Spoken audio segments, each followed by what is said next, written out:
আসসালামু আলাইকুম এভরিওয়ান, কেমন আছেন সবাই? আশা করি অনেক ভালো আছেন, আমরা ভালো আছি। তো আজকে হচ্ছে ইলিশ মাছের খিচুড়ি রান্না করবো।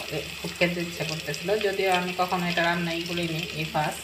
তো একসাথে সব মশলাগুলো দিয়ে নিচ্ছি আমি। এখানে জিরা গুঁড়া, ধনিয়া গুঁড়া, গরম মশলা, এলাচ, পেঁয়াজ কুচি, রসুন কুচি, আদা কুচি, এগুলো সব কিছু একসাথে দিয়ে দিচ্ছি। দিয়ে দিয়েছি তেজপাতা, লবণ। এখন এটাকে কষাই নিব, ঠিক আছে? আর এখানে আমি চাল, বুটের ডাল, মুসুরির ডাল এবং হচ্ছে মুগ ডাল যেটাকে বলে, এগুলো একসাথে নিয়ে নিয়েছি। আর এখানে আছে আমার হচ্ছে ইলিশ মাছ, এগুলো দিয়ে এখন আমি রান্না করব।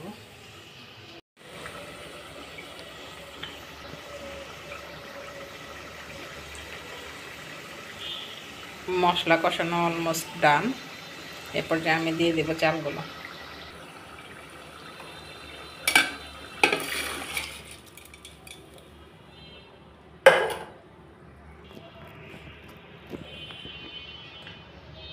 অ্যাকচুয়ালি আজকে যা শেয়ার করতেছে এগুলো সব আমার এই ভিডিও বলা চলে। একা একাই রান্না করতেছি, একা একাই ভিডিও করতেছি, বাস।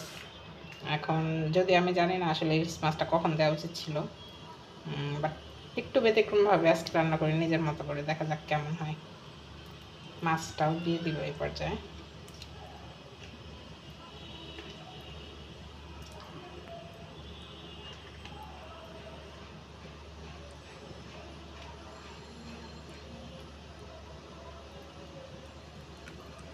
বাস হয়ে গেছে আমার। এখন হচ্ছে এটাকে হালকাভাবে একটু নেড়ে দিব, নেড়ে বাস পরবর্তীতে পানি দিয়ে দিব। চালটা ভালো করে একটু কষানো হয়ে গেলে, মাছটা কষানো হয়ে গেলে, মাছটা একটা কালার আসলেই ঠিক আছে। এরপরে খুব একটা নাড়ানাড়ি করবো না, যদি মাছটা একবারে পুরোপুরি আর কি এভাবে থাকবে না, ভেঙে ফেলবো। ভেঙে অলরেডি যাবে, সেটা আমাকে করতে হবে না। তবে দেখি ব্যতিক্রম ইলিশ মাছের খিচুড়ি আজকে কেমন হয়।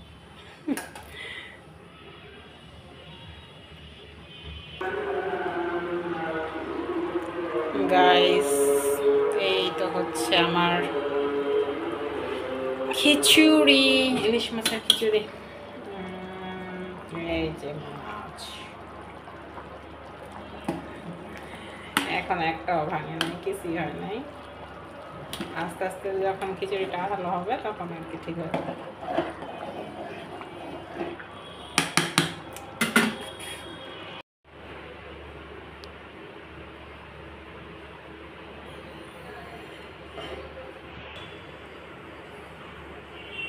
মাশাআল্লাহ, রান্না প্রায় শেষ। খুব সুন্দর একটা ঘ্রাণ রয়েছে।